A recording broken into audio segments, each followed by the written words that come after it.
कोई बता सकता है? To produce progeny for the continuation of generation. Okay, so human reproduction can be called as process of formation of life from pre-existing life. बराबर? Yes. पहला कोई एक life होगा और उससे नया लाइफ डेवलप होगा. So the process of formation of life from pre-existing life is called as human reproduction. या आप एक डेफिनेशन और भी दे सकते हो, वो क्या है? तो हम कह सकते हैं process of giving birth to young ones. Okay, the process of giving birth to young ones of its own kind. ठीक है, ये एक इंपॉर्टेंट वर्ड है, ऑफ इट्स ओन काइंड, क्योंकि अगर अपने जैसे को वो जन्म नहीं देगा तो आप उसे रिप्रोडक्शन नहीं कह सकते. ठीक है, और रिप्रोडक्शन में बेसिकली जब भी आप बात करोगे तो ये हमने पढ़ा हुआ है कि human reproduction is included under a very important category that is called as life processes. ठीक है, तो ये एक तरह का लाइफ प्रोसेस है. हालांकि हमने इसको पढ़ा भी था कि ये ज्यादा इंपॉर्टेंट लाइफ प्रोसेस नहीं है. सर्वाइवल के हिसाब से स्पीशीज सर्वाइव करना है तब ये इंपॉर्टेंट है, बट अगर खुद को सर्वाइव करवाना है तो ये इंपॉर्टेंट नहीं है. ठीक है, हमने टाइप्स ऑफ रिप्रोडक्शन भी कर लिया तो उसके बारे में बात नहीं करेंगे. सेक्सुअल एसेक्सुअल किया हुआ है, डिस्टिंग्विश किया हुआ है हम लोगों ने. Yes sir, no? Yes sir. Gemmule formation किया हुआ है, बडिंग किया हुआ है, रीजनरेशन किया हुआ है. So we have done all those part. तो ह्यूमन रिप्रोडक्शन में सबसे पहला let's move on to the sexual reproduction. Basically asexual तो हमने पहले ही डिस्कस कर लिया, so we are not going to talk about that.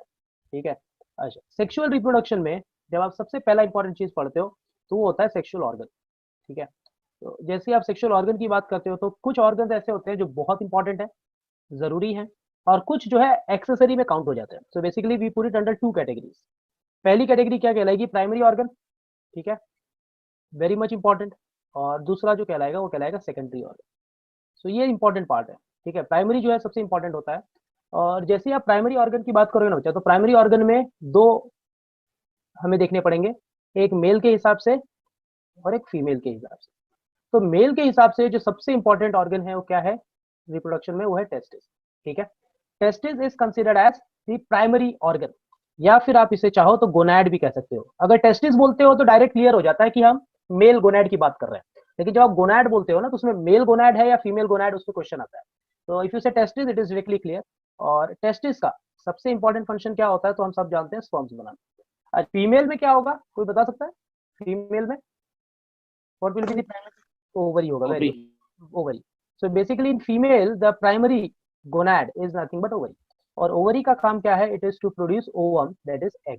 ठीक है, जब आप सेकेंडरी ऑर्गन्स की बात करोगे तो सेकेंडरी ऑर्गन्स में आपके पास दो ऑप्शन आ जाता है, फिर से वही मेल और फीमेल.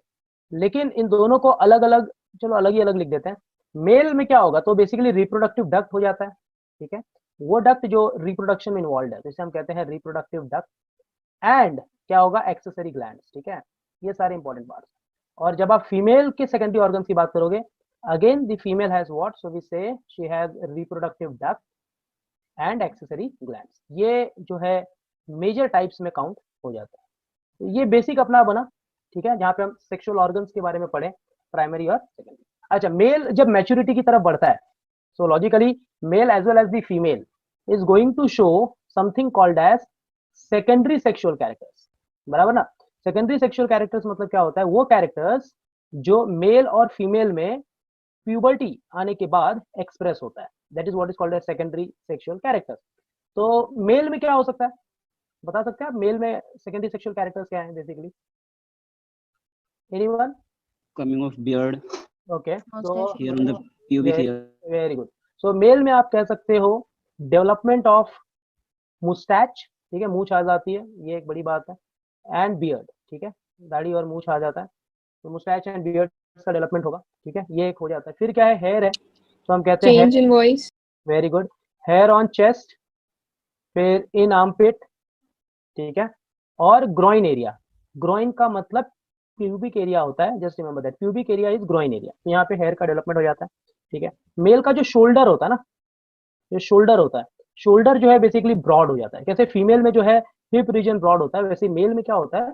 शोल्डर ब्रॉड हो जाता है. ठीक है, और दूसरा मेल का वॉइस कैसा हो जाता है? कोई बता सकता है? मेल का वॉइस, जैसे वॉइस बिकम्स होर्स. होर्स मतलब क्या हो गया? फटा हुआ. अच्छा, पिच के हिसाब से क्या होता है? हाई पिच होता है या लो पिच होता है? Low pitch. लो पिच हो जाता है. तो आप कह सकते हो वॉइस बिकम्स होर्स मतलब लो पिच। इसी के लिए देखो ना उनका एडम्स एप्पल जो है गले के पास में ऐसा स्वेल अप हो जाता है मोटा सा, ठीक है। फीमेल में नहीं होता, आप फीमेल में नहीं पाओगे, ठीक है। अच्छा, फीमेल वैसे ही जब फीमेल की मैच्योरिटी होगी तो female is also going to show secondary sexual characters. तो सबसे पहला जो सेकेंडरी सेक्सुअल कैरेक्टर्स होता है वो क्या होता है, डेवलपमेंट ऑफ मेमोरी ग्लैंड, ठीक है। That memory gland is nothing but it is the breast. So this becomes one secondary sexual character, so we can say development of mammary gland, that is breast, ठीक है। फिर क्या होता है, hair होता है। तो हेयर कहाँ पे, आर्मपिट एंड ग्रोइन रीजन, ठीक है, यहाँ पे हो गया। फिर उनका जो हिप रीजन होता है ना बेसिकली वो वाइड हो जाता है, अगर आपने कभी ऑब्जर्व किया हो फीमेल में। सो हिप रीजन जो है उनका वाइड होता है। कोई आइडिया है क्यों वाइड हो जाता है उनका hip region, wide gets widened, any idea? Yes, anyone? Hip region क्यों वाइड हो जाता है फीमेल का? हाँ ना, बोल दो बेटा, तो मैं आंसर दे दूंगा, कोई प्रॉब्लम नहीं है। रीजन ये है कि फीमेल के अंदर जो यूट्रस होता है जिससे हम बच्चादानी कहते हैं, वो भी थोड़ा सा बड़ा होता है ना। जब वो थोड़ा सा बड़ा होता है तो इसी वजह से वो हिप रीजन वो स्पेस उतना क्रिएट करता है, क्योंकि आगे चल के जब वो प्रेगनेंसी के लिए जाएगी तो उस समय पे प्रॉब्लम नहीं होना चाहिए। That is why hip region gets widen. अच्छा, वॉइस कैसा हो जाता है फीमेल का? Good morning sir. High pitch. Good morning भाई, कैसे हो? ठीक है सर। आगे वापस? हाँ सर, आज निकले क्वारंटाइन से। तो क्या किए क्वारंटाइन में, खाना वाना खिलाए थे? हाँ, खाना खिलाए थे, कुछ नहीं, बस टाइम पास किए। चलो ठीक है, चलो इस बहाने एक चीज तो तय होगी कि तुम कोरोना पॉजिटिव नहीं हो। सर अभी और 4 दिन रखते हैं, लेकिन अबे छोड़ो छोड़िए। यार, कुछ हाँ जाने दो, ये सब नहीं सोचने का अपना, कुछ नहीं होता है। सारी सोच जो है बीमारी पैदा करती है, ध्यान में रख लेना। फीमेल की वॉइस कैसी हो जाती है, स्वीट हो जाती है। कभी कोई फीमेल चिल्लाए ना, देखो स्कूल में कभी सर और मिस ने चिल्लाया हो, सर चिल्लाते हैं ना तो बहुत गुस्सा आता है, मिस चिल्लाती है गुस्सा नहीं आता, पता नहीं क्यों ऐसा, बट है उनकी आवाज में जादू है ना, फीमेल की वॉइस में है। तो this becomes the secondary sexual characters. इसमें से कोई डाउट है किसी को, क्लियर है इतना? Okay. अच्छा, अब यहाँ पर एक नेक्स्ट पार्ट आएगा, वो है गोनैड्स को लेकर के, ठीक है। बहुत ध्यान से आप समझिएगा। जैसे ही आप गोनैड्स की बात कर दोगे तो गोनैड्स हमने पढ़ लिया, बेसिकली ओवरी और टेस्टिस, दो चीज हमने पढ़ी। This gonads they are going to undergo a very important process that is called as gametogenesis. आप कोई पूछे गैमेटोजेनेसिस क्या होता है तो आप कह दो process of formation of gametes. अब दो तरीके के गैमेट्स बनते हैं, अगर स्पर्म बनेगा तो आप स्पर्मेटोजेनेसिस कर दो, अगर आप स्पर्म बन रहा है तो आप उसे oogenesis कहते हो, राइट।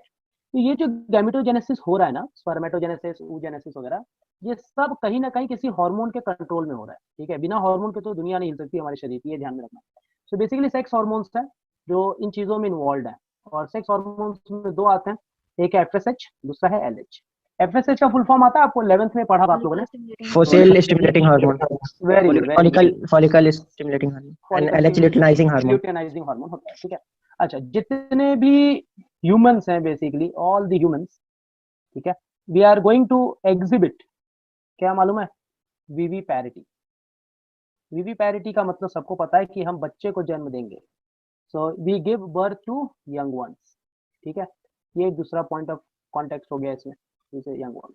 अच्छा, इवेंट्स क्या होता है, जब जब कोई भी एक ह्यूमन रिप्रोडक्शन का इन्वॉल्वमेंट होता है तो कुछ तो इवेंट्स होने चाहिए ना उसमें।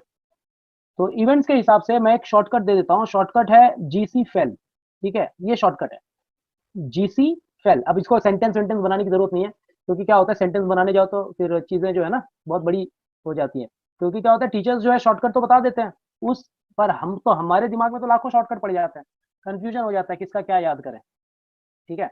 तो GC फेल में G का मतलब क्या होता है, गैमेटोजेनेसिस। तो सबसे पहला इवेंट जो किसी भी इंसान के अंदर होना चाहिए वो क्या है, फॉर्मेशन ऑफ गैमेट्स, ठीक है। So now this formation of gametes, एक बार फॉर्मेशन ऑफ गैमेट स्टार्ट हुआ मतलब फीमेल के अंदर जो है एग बनने लगा, मेल के अंदर जो है स्पर्म बनने लगा। तो ये जब गैमेटोजेनेसिस हो रहा है तो उसके बाद क्या होना चाहिए, definitely there has to be mating, but before mating what is required, you know, there should be change in female body. बहुत बड़ी बात है समझना, change in female body to support the entry of sperm, okay, to support entry of sperm. देखो female के अंदर जो है menstrual cycle it start by the age of 13-14, ठीक है, लेकिन फिर भी गवर्नमेंट ने एज जो है 18 क्यों दिया है, क्योंकि वो रिप्रोडक्टिवली रेडी हो चुकी हैं भले, but they are not physically ready. तो उनके बॉडी जो है वो हिसाब से चेंजेस होने चाहिए, मैच्योर्ड इनफ होना चाहिए to support the entry of sperm.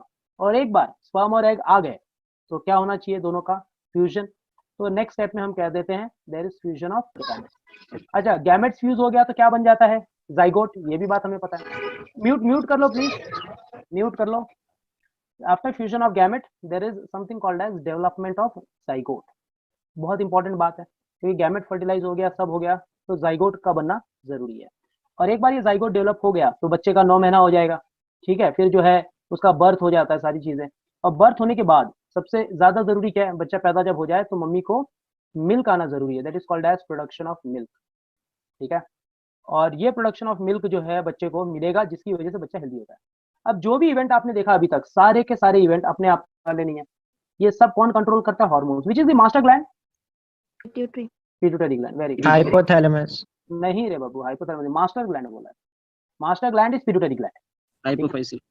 हाँ, आप कह सकते हो हार्मोनल जो कोऑर्डिनेशन होगा, just remember this, hormonal coordination जो भी होगा, it is by PG, that is called as pituitary gland and gonads, ठीक है, क्योंकि टेस्टिस और ओवरी भी एक तरह के ग्लैंड है जो हार्मोन्स को रिलीज करते हैं। अब मैंने जो जीसी फेल लिखा उससे रिलेटेड क्या है, तो जब गैमेट्स बनते हैं तो उसे हम क्या कह देते हैं, गैमिटोजेनेसिस, ठीक है। जब स्पर्म बन रहा है तो आप उसे एक टेक्निकल नाम दे देते हो, तो उसे हम कह देते हैं स्पर्मेटोजेनेसिस, ओके। और जब ओवम बन रहा है तो उसे हम कह देते हैं oogenesis। अच्छा, ये हो गया। फिर change in female body to support the entry, मतलब ये एक ही टर्म की बात कर रहे हैं जीसी में, that is called as copulation. Copulation का मतलब क्या हो गया, मीटिंग, यहाँ पे जो है मेल और फीमेल आपस में मीटिंग करेंगे। और फ्यूजन ऑफ गैमेट्स को हम एक टेक्निकल नाम दे देते हैं, जिसे हम क्या कहते हैं, फर्टिलाइजेशन। तो यहाँ पे फर्टिलाइजेशन हो जाना बहुत जरूरी है। और जब जाइगोट का डेवलपमेंट होता है तो उसे हम क्या नाम देंगे, हम कहते हैं एम्ब्रियोलॉजी। देखो ये हर एक इवेंट पे ना किताबें लिखी गई हैं, समझे। अच्छा, प्रोडक्शन ऑफ मिल्क, तो we call it as what, lactation. तो अगर आप इन सब का फर्स्ट अल्फाबेट उठाओ तो आपको मिलेगा जीसी फेल।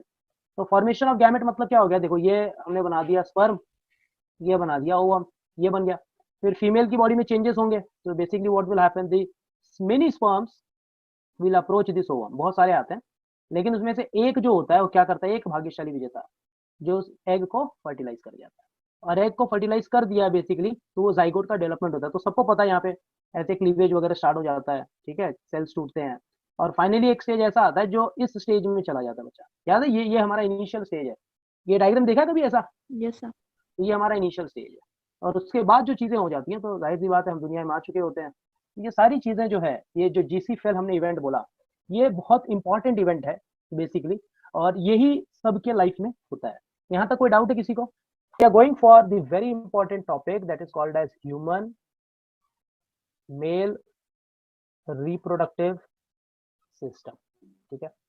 जैसे ही आप ह्यूमन मेल रिप्रोडक्टिव सिस्टम की बात, देखो इसमें ना एक चीजें और ध्यान में देनी है आपको, कि नीट एग्जाम में बहुत बार ये पूछा जाता है, ये पैर में कौन सा गोनैड अवेलेबल है, या पैर में कौन सा पार्ट है, कौन सा पार्ट सिंगल है, नॉट अवेलेबल इन पैर, वो सारी चीजें हैं। So human male reproductive system basically includes 2 parts, ठीक है। सबसे पहला जो पार्ट है वो गैमेट्स के लिए रिस्पॉन्सिबल है, तो हम कह देते हैं the first part is responsible for production of gametes, ठीक है, this is the first part. Second जो है वो है कॉपुलेशन। कॉपुलेशन मतलब मीटिंग करने के काम में आएगा और स्पर्म को रिलीज करने के काम में आएगा। तो मैं इसको एमआरएस लिख लेता हूँ। अब ये एमआरएस मतलब मिसेस नहीं है, ये मेल रिप्रोडक्टिव सिस्टम है। तो इसको हम 3 मेजर पार्ट में डिवाइड कर लेते हैं, ठीक है। सबसे पहला जो है प्राइमरी ऑर्गन कर लेंगे हम, वेरी इंपॉर्टेंट पार्ट, ठीक है। इसको हम डिटेल में पढ़ेंगे एक एक चीज, ठीक है। दूसरा जो है वो है सेकेंडरी ऑर्गन, ठीक है। और जो तीसरा आता है ना वो है एक्सेसरी ग्लैंड, ये एक इंपॉर्टेंट पार्ट है। तो अब अपने को ये सारी चीजें अब इसमें पढ़नी है। अब एक चीज मैं आपके लिए छोड़ दूंगा यहाँ पर, जब मेरा पूरा पढ़ा के हो जाएगा मेल रिप्रोडक्टिव सिस्टम ना, तब आप उसको भरिएगा। तो प्राइमरी ऑर्गन हम सबको पता है क्या है, टेस्टिस। अब यहाँ पर जो है ये जो मैं बॉक्स छोड़ रहा हूँ ना, ब्रैकेट, यहाँ पे आपको भरना है कि ये 1 है या 2 है या 3 है वो नंबर। अब ये तो इजी वाला है तो ये आप भर ही दोगे। सेकेंडरी सेक्सुअल ऑर्गन्स में जो चला जाता है, सबसे पहला देखो वासा डिफरेंस है, this is again one of the important part. फिर आपको इसको लिखना है, ये 1 होता है कि 2 होता है। Then we have ejaculatory duct, ठीक है, तो हम कह देते हैं इजैक्यूलेटरी डक्ट। फिर आप ब्रैकेट में मेंशन करेंगे 1 होता है कि 2 होता है। फिर उसमें आ जाता है यूरेथ्रा, तो यूरेथ्रा इज 1 और 2। देन वी हैव पेनिस, ठीक है। तो ये जो है सेकेंडरी ऑर्गन्स हो गए। और जो लास्ट है अपने पास वो एक्सेसरी ग्लैंड। तो ग्लैंड जो इंपॉर्टेंट रोल प्ले करते हैं, सबसे पहला इंपॉर्टेंट ग्लैंड है वो है सेमाइनल वेसिकल। अब इसको भी वही ब्रैकेट में हमें डालना है, ठीक है। ये 1 है या 2 है वो आप लिखिएगा। दूसरा जो आता है वो है prostate gland. So we have something called as prostate gland. अब इसको भी जो है हम ब्रैकेट में डाल देंगे, ये एक है या पेयर में अवेलेबल है वो आप बताइए। और जो तीसरा है वो है काउपर्स ग्लैंड। ठीक है, तो ये सारी चीजें आप under human male reproductive system पढ़ते हो।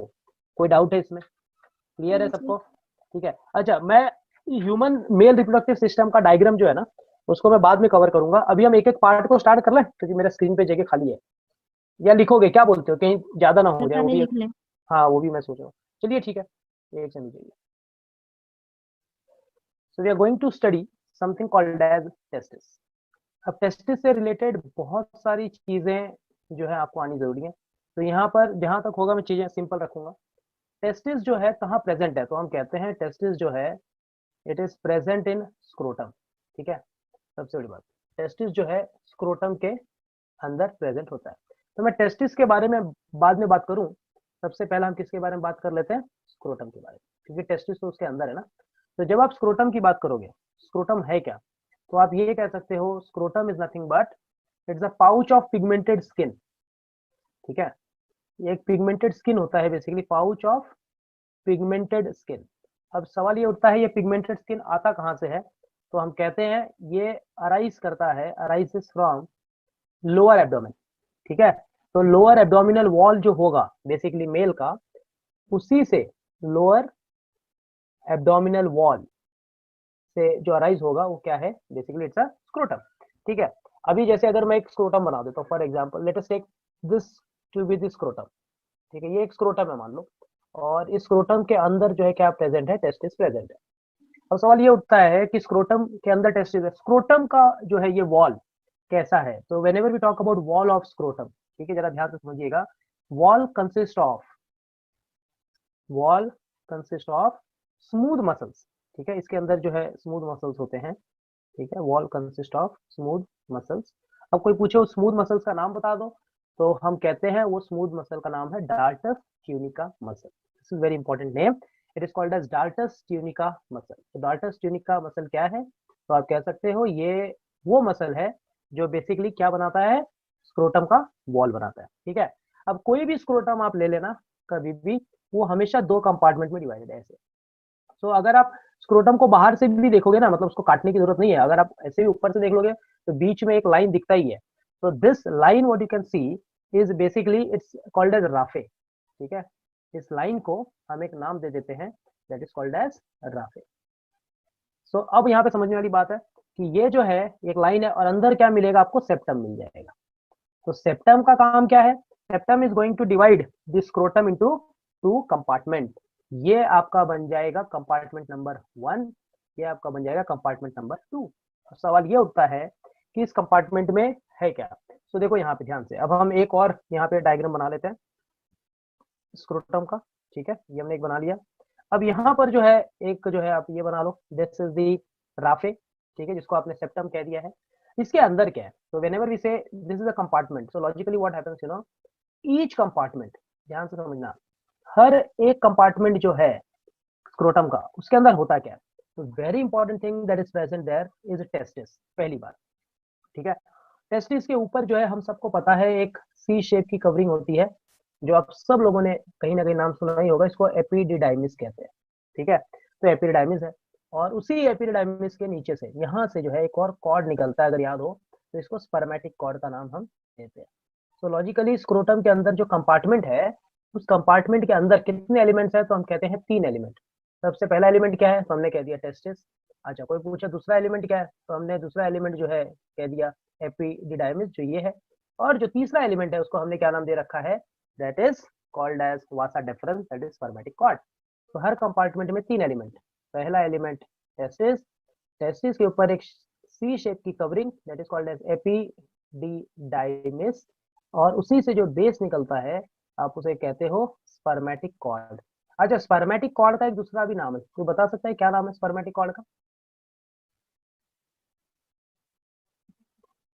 इसे कहते हैं वासा डेफरेंस। देखो बच्चों, जब मैं पूछूं ना कोई बता सकता है, नहीं आता ना बोल दिया करो। क्या होता है जब बीच में आप हाँ ना बोलते रहते हो ना, तो उससे एक चीज क्लियर रहती है कि कनेक्शन बना हुआ है। नहीं तो क्या होता है, बहुत बार नेट वीक होता है ना, तो कनेक्शन नहीं बन पाता है। अच्छा, यहाँ तक क्लियर है सबको, कोई डाउट है इसमें? Yes, अब sir. देखो ये जो स्क्रोटम, इसका अपना एक कहानी है। देखो सीजन वाइज हम देखते हैं बेसिकली, सीजन 2 सीजन के हिसाब से लेके चलते हैं यहाँ पे। एक जो है समर सीजन में क्या कहानी होती है और दूसरा जो है विंटर सीजन में क्या कहानी होती है। देखो टेस्टिस इतना इंपॉर्टेंट पार्ट है बॉडी का, ठीक है, कि वो जो है स्क्रोटम में बाहर फ्रीली हैंग कर रहा है। सबसे प्रॉब्लम बात ये है, तो वो रीजन सिर्फ इतना है, समर में जो स्क्रोटम होता है, स्क्रोटम ध्यान से समझना, समर में स्क्रोटम हैंग्स लूजली, ठीक है, बहुत लूज वो हैंग करता है, पहली बात। सो we can say in summer the scrotum hang loosely, ठीक है। विंटर में क्या होता है बेसिकली, विंटर में आप कह सकते हो द स्क्रोटम श्रिंक्स, ठीक है। अब इसका जो सिंपल सा लॉजिक है सिर्फ इतना है, क्योंकि स्पर्म को बनाने के लिए जो टेम्परेचर चाहिए वो टेम्परेचर, हाँ वो टेम्परेचर को मेंटेन करने के लिए स्क्रोटम आगे पीछे मूव या श्रिंक कर सकता है। मतलब ये कि मैं ये एक की पॉइंट में डाल सकता हूँ ना कि स्क्रोटम का सबसे मोस्ट इंपॉर्टेंट रोल क्या है, तो आप कह सकते हो मोस्ट इंपॉर्टेंट रोल ये है कि इट प्रोटेक्ट्स टेस्टिस, ये एक पहली बात है, ठीक है, स्क्रोटम टेस्टिस को प्रोटेक्ट करता है। दूसरी बात क्या है, एक्ट्स एज थर्मोरेगुलेटर, ठीक है, स्क्रोटम जो है थर्मोरेगुलेटर है, मतलब जो टेम्परेचर चाहिए स्पर्म को सरवाइव होने के लिए वो टेम्परेचर जो है स्क्रोटम प्रोवाइड करता है। कोई डाउट है इसमें? क्लियर है यहाँ तक? अच्छा, थर्मोरेगुलेटर में हम दो मसल्स को लेके आते हैं। एक तो हमने पढ़ लिया अभी डार्टस वाला, तो वो तो हो गया, चलो डार्टस मसल आ गया। दूसरा भी एक मसल आता है इसके अंदर, तो उसे हम कहते हैं क्रीमास्टर मसल, ठीक है, तो ये चीजें आ जाती है। So we have a dartos muscle and what we have the cremaster muscle, ये दोनों मसल्स को मिला के स्क्रोटम बनता है। तो इस तरीके से स्क्रोटम का स्ट्रक्चर फॉर्म हुआ। कोई डाउट है? क्लियर है? Yes, sir. अब इस स्क्रोटम के बाद हम एक्चुअल टेस्टिस पे आ जाते हैं। तो हमने चलो ये फिर से एक बार स्क्रोटम बनाते हैं, ठीक है, तो ये बना लिया, चलो हमने स्क्रोटम का समझ लिया मेन रोल क्या होता है। इसीलिए ना बहुत ज्यादा पिगमेंटेड है ये, ठीक है। अब स्क्रोटम के अंदर क्या प्रेजेंट है, तो सेप्टम वाइज आपने कह दिया एक टेस्टिस है, तो इसी एक टेस्टिस को आप बाहर निकाल दो, ठीक है। कोई पूछा अगर टेस्टिस के बारे में कुछ बताइए, तब आप कह सकते हो कि टेस्टिस कैसा होता है, तो हम कहते हैं सॉफ्ट होता है, स्मूथ होता है, पिंकिश होता है बेसिकली, और ओवल शेप का होता है। ये बेसिक कैरेक्टरिस्टिक है टेस्टिस का। अच्छा, टेस्टिस का लेंथ कितना, तो हम कह सकते हैं कि ये जो है 4 to 5 सेंटीमीटर, 4 to 5 सेंटीमीटर ले लो। फिर क्या हो जाता है इसका वाइड कितना, 2.5 2 to 3 सेंटीमीटर, 2.5 ले लेते हैं वाइड, वही 2 to 3 मतलब उसके बीच का आ गया। और जो है 3 सेंटीमीटर का क्या ले लेते हैं इसका थिकनेस, ठीक है। दूसरी बात, कोई आपसे पूछे टेस्टिस का ओरिजिन क्या है, ये नीट में क्वेश्चन आता है कि टेस्टिस का जो ओरिजिन है वो मेसोडर्म है, आउटसाइड एब्डोमेन। हाँ, it's a mesodermal in origin, ठीक है, ये एक सबसे इंपॉर्टेंट बात। और टेस्टिस क्या करता है, तो हम कहते हैं Hanks outside the body in scrotum, समझे। ये एक बहुत बड़ा जो है ड्रॉबैक है, इसी के लिए मेल को अगर टेस्टिस पे या स्क्रोटम पे हिट हो जाए तो वो मर भी सकता है, इतना ज्यादा डेंजर होता है बेसिकली, ठीक है, बहुत ज्यादा पेन प्रोसेस है वो। अब इसमें क्या है, ये जो है सस्पेंडेड है सैक में ना स्क्रोटम के, इसकी मदद से, तो हम कहते हैं स्पर्मेटिक कॉर्ड। तो जो टेस्टिस है it is suspended in the scrotum by spermatic cord. Spermatic cord का एक दूसरा भी नाम मैंने अभी आपको बताया था, क्या नाम था उसका? Vas difference, very good, it is called as vas deferens, ठीक है। अब देखो यहाँ पर जो टेस्टिस है ना, एक सॉरी, जो टेस्टिस है ना, ये स्क्रोटम को अटैच्ड है, देखो इधर ये ऐसे, ये दिखा रेड वाला, तो टेस्टिस जो है स्क्रोटम में अटैच्ड है, मतलब कभी इंसान दौड़े तो टेस्टिस उसका ऊपर नीचे नहीं फ्लक्चुएट करने वाला है, वो हिलेगा नहीं, वो जगह पे फिक्स रहना चाहिए ना।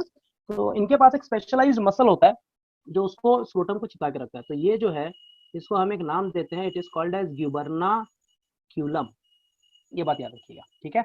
ग्यूबर्नाक्यूलम जो है ये सबसे इंपॉर्टेंट पार्ट है। तो टेस्टिस, अब इसको अगर कोई पूछ ले तो आप अगर सिंपल भाषा में कह दो, तो आप कह दो इसमें जो है जो टेस्टिस है attached to scrotum, testis attached to scrotum है by the help of gubernaculum. कोई डाउट है इसमें? No, यहाँ sir. तक मामला क्लियर है सबका? अब देखो इसके बाद जो है ना, मैं इसका फीटल डेवलपमेंट की बात करूंगा टेस्टिस का, वो भी समझ लीजिएगा, फीटल डेवलपमेंट, क्योंकि सबसे बड़ा टेस्टिस ही है। एक बार टेस्टिस का पार्ट खत्म हुआ ना तो मेल रिप्रोडक्टिव पार्ट जो है फटाफट होता है, उसमें कोई प्रॉब्लम नहीं है।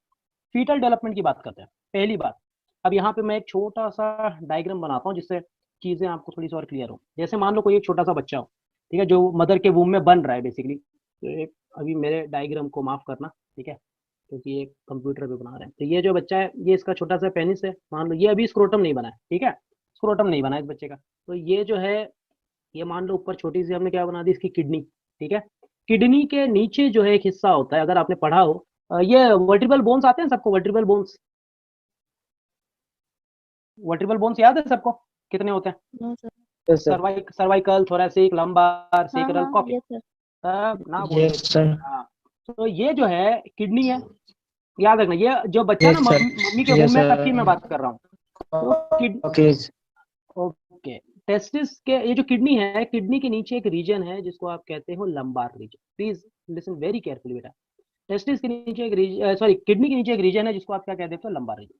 अब ये बच्चा जो ऐसे ही है, लेकिन जब इस बच्चे का 7वां महीने का डेवलपमेंट चालू होगा, ठीक है, मतलब फीटस का आप ये समझ लो 7th मंथ का डेवलपमेंट चल रहा है, ठीक है, तो होता ही है, जैसे 7th मंथ स्टार्ट होता है, मतलब 6 महीना पूरा हो चुका है, तब तक क्या होता है इस बच्चे का, देखो ध्यान से यार, बच्चे का है थोड़ा सा, ये इसका बमी बन गया, ये जो है इसका पेनिस पार्ट, देखो ये जो नीचे का एरिया है ना, ये एक्सटेंड हो जाता है ऐसे।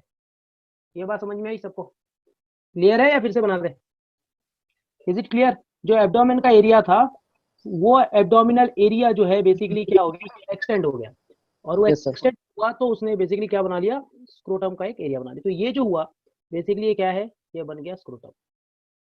और अगर आप ध्यान से ऑब्जर्व करो, यहाँ पे ये रेड जो है ना, रेड, ये डॉट डॉट, यहाँ पे कैनाल क्रिएट हो गया, एक छोटा सा ओपनिंग।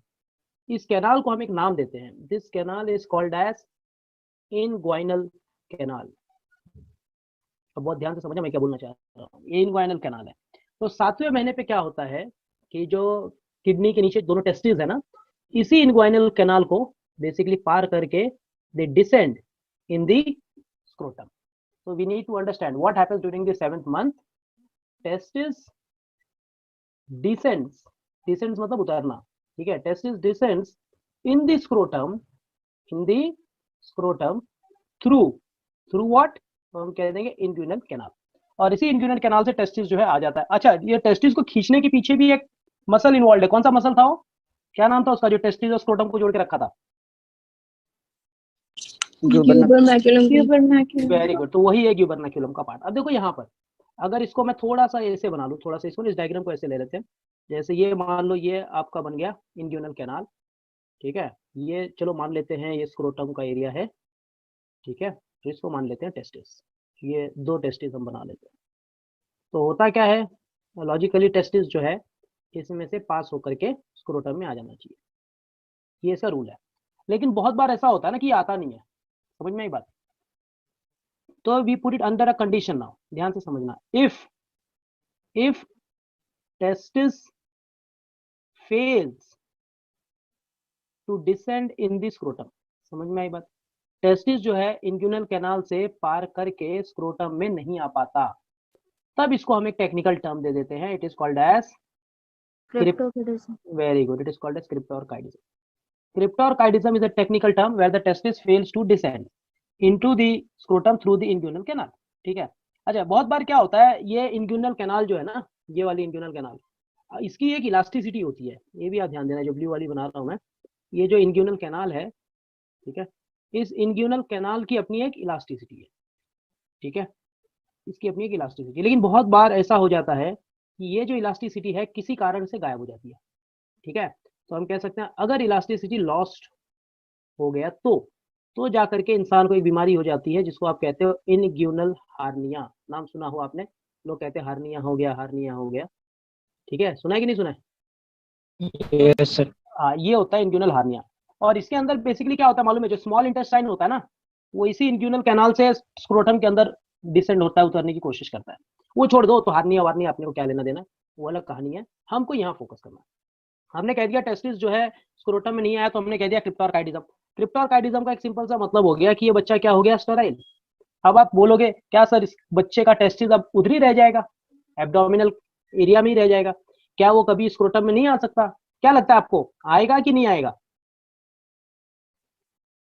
नहीं आएगा ना, नहीं हाँ, ये सब कहते हैं, लेकिन ये आता है, ये वापस आ सकता है बाय सर्जरी, ठीक है, यहाँ पे सर्जरी की जाती है बाय सर्जरी, लेकिन सर्जरी तुरंत, बहुत बार तो क्या होता है मेडिसिन से भी वो डिसेंड हो जाता है, लेकिन जो है सर्जरी की जाती है आफ्टर 6 मंथ, ध्यान देना, 6 मंथ टू ईयर्स का वेट करना पड़ता है। ये पहली बात तो ये देखा जाता है कि ये खुद ब खुद आ जाए, लेकिन बहुत बार ऐसा हो जाता है कि नहीं आ रहा है, तो आप 6 महीने के बाद जो है बच्चे के पैदा होने के 6 महीने बाद आप जो है सर्जरी करवा लो, और सर्जरी करवा दोगे तो क्या होगा, टेस्टिस स्क्रोटम में आ जाएगा। अब जिसको नॉलेज नहीं होता ना, वो क्या करता है, अपने बच्चे को ऐसे ही एक्सेप्ट कर लेता, नहीं मेरा बच्चा ऐसा ही है, ऊपर वाले ने मेरे को ऐसे ही बच्चा दिया, मैं इसको लेके जिएगा। ऐसा नहीं होता। साइंस बना ही इसलिए है कि बहुत जगह पे जहाँ ऊपर वाला थोड़ा सा भूल जाता है कुछ सही करना, वो साइंस सही करता है। ठीक है, तो यही चीज होती है। तो वहां पे जो है जिस टेक्निक से टेस्टिस को खींचा जाता है, पुल किया जाता है कि वो आ जाए, उसे हम कहते हैं ऑर्किडोपेक्सी। यहाँ पे जो टर्म आएगा वो है ऑर्किडोपेक्सी। और ऑर्किडोपेक्सी का सिंपल भाषा अगर मैं कह दूं तो इसमें समझ लो टेस्टिस इज पुल्ड। ठीक है, एक कुछ प्रेशर लगा के वैक्यूम टाइप का जो है उसी इंग्यूनल कैनाल से क्या कर दिया जाता है, खींचा जाता है, और इस तरीके से टेस्टिस स्क्रोटम में आ जाता है। समझ में आई बात? क्लियर है इतना? Yes, sir. Yes, sir. अब हम क्या करेंगे, एक टेस्टिस को खोलते हैं, काटते हैं, देखते हैं, जैसे बॉयल अंडा नहीं काटते बीच में से, बस वैसे ही काटना है इसको भी। तो हम क्या करेंगे, बेसिकली ईच टेस्टिस, अब हम एक टेस्टिस ले लेते हैं, उसको LS लेंगे, लॉन्जिट्यूडनल सेक्शन। ठीक है, तो ये लिया टेस्टिस, और इसको जो है इस सेक्शन में हमने काटा, और जब काटा तो अंदर क्या देखा, देखो ध्यान से, ये रहा टेस्टिस। ठीक है, टेस्टिस के अंदर जो है बहुत सारे क्या प्रेजेंट हैं, लोब्यूल्स, बहुत सारे हैं, बहुत सारे। अभी इतने सारे तो मैं बना नहीं सकता ना, पर आप मान के चलना बहुत सारे लोब्यूल्स होते हैं। सो मैं ये कह दूंगा कि ईच टेस्टिस हैज व्हाट, विच से each testis has 200 to 300 lobules. ठीक है, 200 से 300 के लगभग लोब्यूल्स होते हैं। और लोब्यूल्स के बीच में क्या होता है, तो हम कहते हैं लोब्यूल्स के बीच में जो प्रेजेंट है वो है सेप्टम। सेप्टम क्या होता है, जो लोब्यूल्स को सेपरेट करता है। अगर मैं इसको कलर दे दूं तो शायद आपको ज्यादा अच्छे से पढ़ने पड़ जाए। So let us take this red one to be the lobules. ठीक है, ये चले यार, क्या बिगाड़ा मैं तेरा। ठीक है, ये हो गया लोब्यूल्स। ठीक है, अब इसी लोब्यूल्स के बीच में जो भी जगह है ना, वो जो है सेप्टम से भर जाते हैं। देखो ये जो येलो वाला दिख रहा है बीच बीच में, वो सारे सेप्टम हो जाते हैं। ठीक है, कोई डाउट है इसमें? No, sir. क्लियर है? अब हम क्या करते हैं, एक जो है लॉब्यूल को बाहर निकाल लेते हैं। ठीक है, just take out one lobule out, ताकि हम इसको और डिटेल में पढ़ सके। तो हमने क्या किया, एक लॉब्यूल को बाहर निकाल लिया, और जब इस एक लॉब्यूल को हमने बाहर निकाला और इसको जब स्टडी की तो हमें क्या पता चलता है मालूम है, कि हर Seminiferous tibule. हाँ वेरी गुड। सो हर लॉब्यूल के अंदर जो है ऐसे ऐसे जो है सेमिनिफेरस ट्यूब्यूल्स है। So we put it in this way, in each lobule 1, 2, 3 seminiferous tubule. 1 2 3 या 1 2 4, ईच लॉब्यूल हैज, चलो 1 2 3 1 2 4 एक ही बात हो जाता है। It has 1 2 4 convoluted. कन्वोल्यूटेड मतलब क्या होता है बेटा? Fold. Fold Fold. होता है, फोल्ड होता है। जैसे किडनी में पड़ा होगा, देखो नेफ्रॉन में PCT DCT। Distal हाँ, convoluted. Yes tubule. अब ये सेमिनिफेरस ट्यूब्यूल मिल गया। अब देखो ये सारे सेमिनिफेरस ट्यूब्यूल जो है, बहुत ध्यान से देखना, अब इस टेस्टिस के डायग्राम को ऑब्जर्व करना। एक काम करते हैं, जरा सा इस टेस्टिस के डायग्राम को बड़ा खींच लेते हैं, तो उससे क्या होगा ना, चीजें जो है और अच्छे से क्लियर हो जाएंगी। तो एक काम करते हैं, रुक जाओ, let's bring the testis diagram little bit more. तो हम इसको थोड़ा सा ऐसे बाहर खींच लेते हैं, क्योंकि इसमें और भी चीजें जो है कवर होंगी। सो हम ये करते हैं, जो टेस्टिस है ना, अब ध्यान देना, जो सेमिनिफेरस ट्यूब्यूल्स हैं, ये सारे के सारे सेमिनिफेरस ट्यूब्यूल ये यहाँ से अब अंदर से बाहर निकलेंगे। देखो, ठीक है, ये बाहर निकल रहे हैं, और बाहर निकल के टेस्टिस में एक पॉइंट पे कन्वर्ज हो रहे हैं, मतलब ये मिल रहे हैं।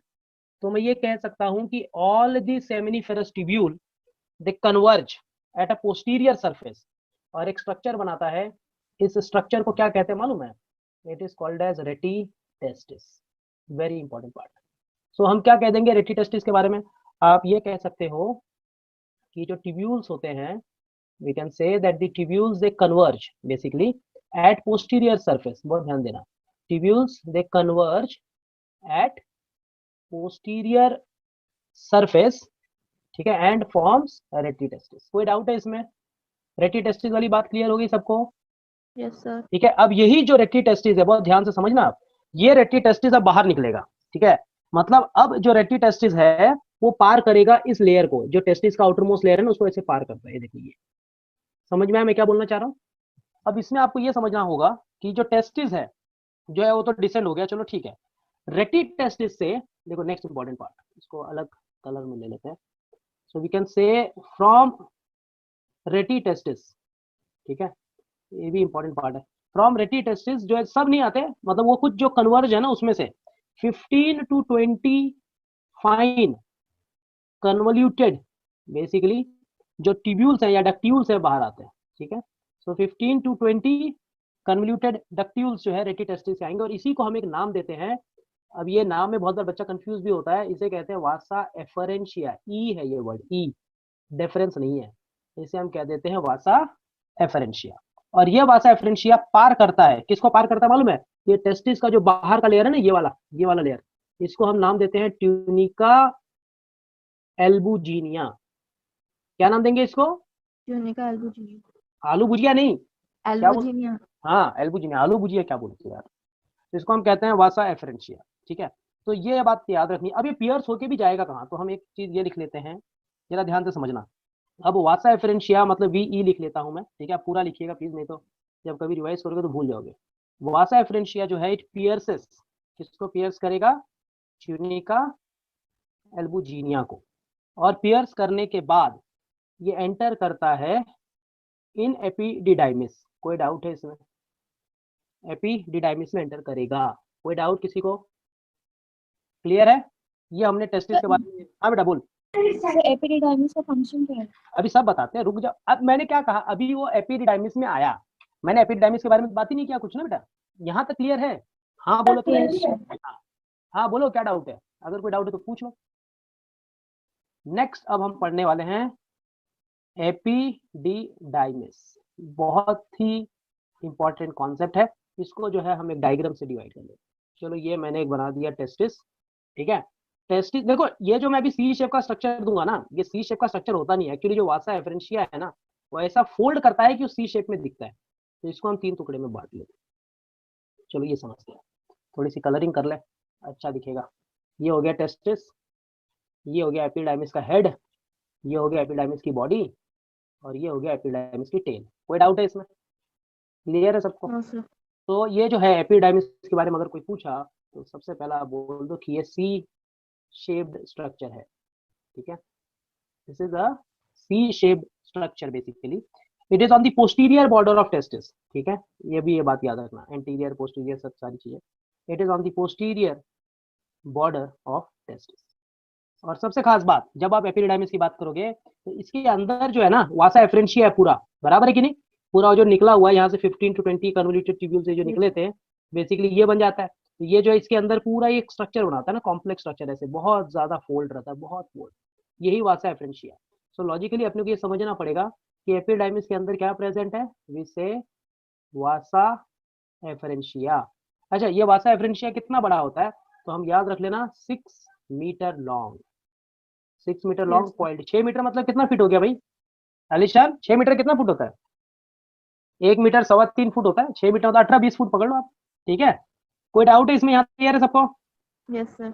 अब पहला पार्ट पे आते हैं भाई। अलीशान हो या नहीं हो? गायब है क्या? एपिडिडाइमिस का अच्छा हो नहीं हो?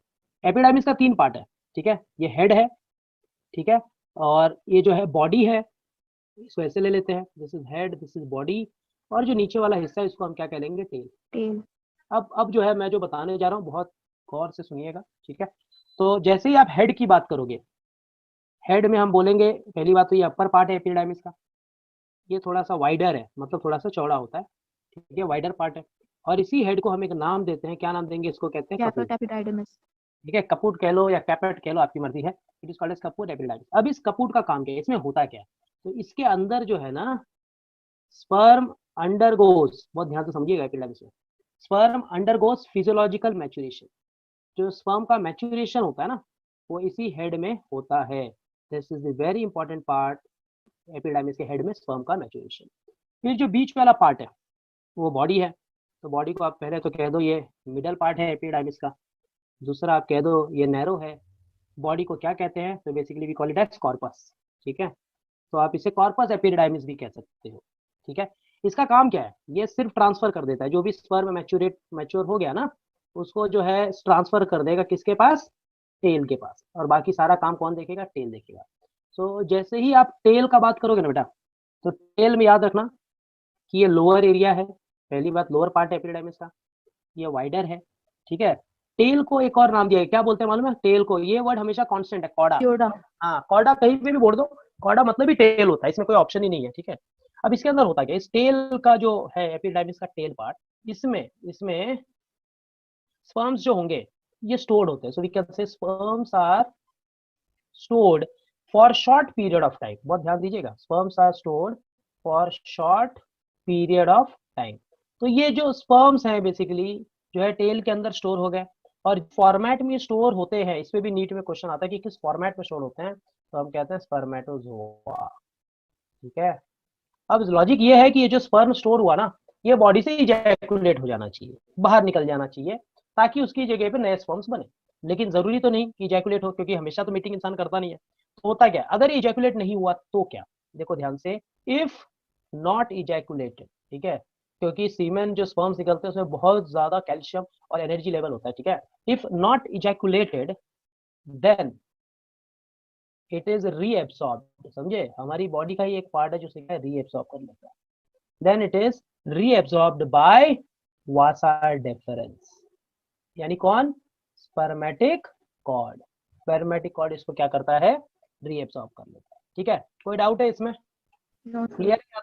अब इसके बाद, हाँ, अब इसके बाद जो मैं तुम्हें बताऊंगा वो थोड़ा सा हटके होगा और बहुत इंपॉर्टेंट पार्ट है। हम लास्ट पे आ चुके हैं।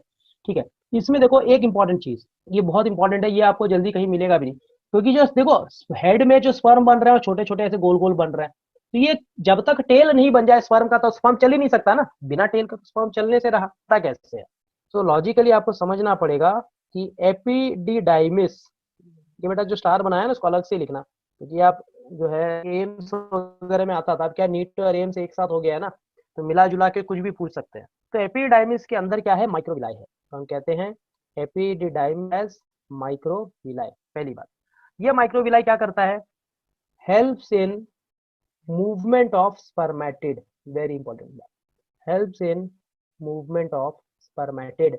जो स्पर्मेटिड बना ना छोटा सा गोल सा सेल, उसका मूवमेंट जो है कौन प्रोवाइड करता है, एपिडिडाइमिस। ठीक है, इसको स्टीरियोसीलिया भी कह सकते हो।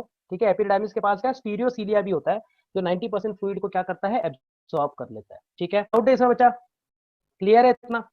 Yes, sir. अब हम ऊपर फिर से आ जाते हैं अपने स्क्रीन पे, यहाँ पे ले लेते हैं। ठीक है, अब हमको यहाँ जाना है। ठीक है, दम पर, और जो चीजें हैं लाइन ड्रॉ कर देते हैं, थोड़ा सा सेपरेट हो जाए, नहीं तो मिक्स हो जाएगा। ठीक है, ये अब जो है देखो, ये तो हमने समझ लिया, स्क्रोटम है, उसके अंदर टेस्टिस है, ग्यूबर्नाक्यूलम है, सब हमने पढ़ा। अब सबसे इंपॉर्टेंट पार्ट जो अपने को पढ़ना है, बेसिकली देखो टेस्टिस का अपना एक लेयर है ना, वो सारे लेयर्स को हम बाद में पढ़ेंगे जब टीएस ऑफ टेस्टिस में आएंगे। अभी फिलहाल हम नेक्स्ट पार्ट पे चलते हैं।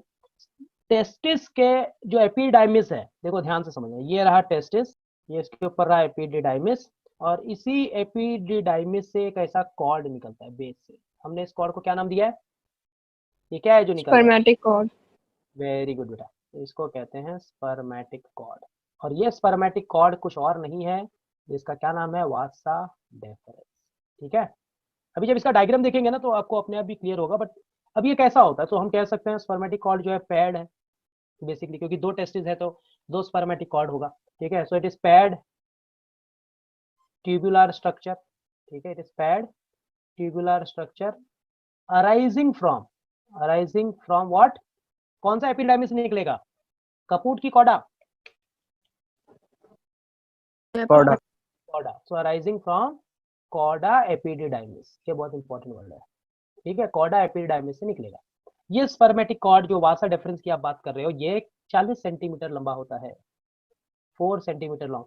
और मजेदार बात क्या था मालूम है, यहाँ पे याद है हम लोग ने एक कैनाल बनाया था, ये कौन सा कैनाल था, ये कौन सा कैनाल था, यहाँ से टेस्टिस आया था, Inguinal canal. बराबर। तो अब ये जो स्पर्मेटिक कॉर्ड है ना बेटा, ये उसी इंग्यूनल कैनाल को पार करता हुआ एब्डोमेन में जाएगा।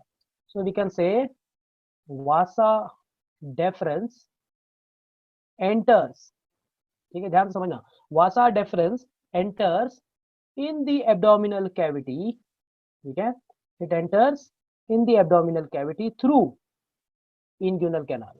समझ में आई बात? तो उसी इंग्यूनल कैनाल से जो है ये वापस जो है चला जाता है एब्डोमिनल रीजन पे। यहाँ तक कोई डाउट है इसमें, क्लियर है इतना? हाँ सर। अब देखो, अब मैं यहाँ से जो है देखो ये यूरिनरी ब्लैडर बना देता हूँ। देखो यहाँ पे थोड़ा डायग्राम को कनेक्ट करने की जरूरत है। तो this is the urinary bladder, और यूरिनरी ब्लैडर से जो ये निकला बेसिकली ये यूरेथ्रा है, जिसको हम यहाँ छोड़ देते हैं। ठीक है, अब ये जो ऊपर आ रहा है, ठीक है, ध्यान देना, अब इंग्यूनल कैनाल से जो है पार होता हुआ, ये मान लो जो दिस इज इंग्यूनल कैनाल, ठीक है। तो जो रेड था वो हमने वासा डिफरेंस बनाया था, तो वासा डिफरेंस जो है इसी इंग्यूनल कैनाल को पार करके वापस आ जाता है, तो हमने इसको ऐसे मान लिया। So logically what we show here कि जो इंग्यूनल कैनाल है उससे वासा डिफरेंस पार करके आता है यहाँ पर। अब यहाँ पर आने के बाद ना देखो ये कहीं ना कहीं जाके कनेक्ट हो जाएगा, किसके साथ कनेक्ट होगा, यूरेथ्रा के साथ, क्योंकि हम सबको पता है कि यूरिनरी ब्लैडर से जो पार्ट निकलता है वो क्या है, यूरेथ्रा, राइट है। सो देखो यहाँ पे ये हमने बोल दिया दिस इज यूरेथ्रा, ये हमने बोल दिया स्पर्मेटिक कॉर्ड, दोनों तरफ होता है, मैं एक ही तरफ बना रहा हूँ, ठीक है। So this is spermatic cord. ये जो हमने कैनाल बना दिया इसे आपने कह दिया इनगुइनल कैनाल, इसको पार करके एब्डोमिनल एरिया में आ गया। अब एब्डोमिनल एरिया में आ गया ये, और ये जाकर के फाइनली जो है किसको कनेक्ट होता है, तो यूरेथ्रा को कनेक्ट होता है। यहाँ पर ना मैं एक लीफ जैसा स्ट्रक्चर बना देता हूँ, ये इसके बारे में हम बाद में बात करेंगे। हालांकि ये ग्लैंड है, कौन सा ग्लैंड है ये पता है, सेमाइनल, Final. हाँ सेमाइनल वेसिकल। और एक सबसे इम्पोर्टेंट बात ये होती है जो बहुत कम जो है टीचर बताते हैं, लेकिन मैं तुम्हें बता देता हूँ कि सेमाइनल वेसिकल के जस्ट पहले, बहुत ध्यान देना, ये जो है ना यहाँ पे छोटा सा ऐसा एरिया होता है, थोड़ा सा जिसको एम्पुला कहा जाता है, क्योंकि यहाँ पे कुछ समय जो है ना रुकता है, तो इसको हमने क्या कह दिया है, एम्प्यूला।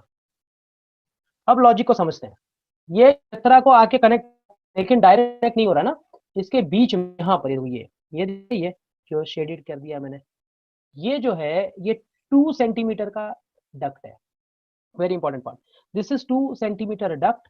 और यही डक्ट हमारे नेक्स्ट टॉपिक की तरफ लेकर के चलता है, जिसको हम क्या नाम देते हैं, इजैकुलेटरी डक्ट।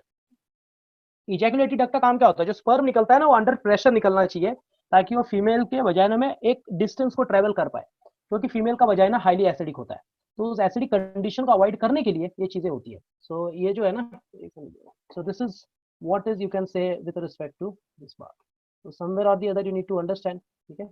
ये जो है ये क्या बन गया, इजैकुलेटरी डक्ट। कोई डाउट है इसमें, क्लियर है इतना? Yes, sir. अब जो नेक्स्ट पार्ट है अपने को, हमें इजैकुलेटरी डक्ट के ही बारे में पढ़ना है, ठीक है। थोड़ा सा एक तो हमें समझ में आ गया कि वो 2 सेंटीमीटर का एरिया है, ठीक है। So leave it aside, so let's go on to the next part that is called as ejaculatory duct. तो जब आपसे कोई पूछे भाई इजैकुलेटरी डक्ट क्या होता है, तब आप सिंपल सा कह दो कि it is pair of duct, ठीक है। It is nothing but I can say it's a pair of ducts. कितना बड़ा होता है, तो हम कहते हैं 2 सेंटीमीटर लॉन्ग।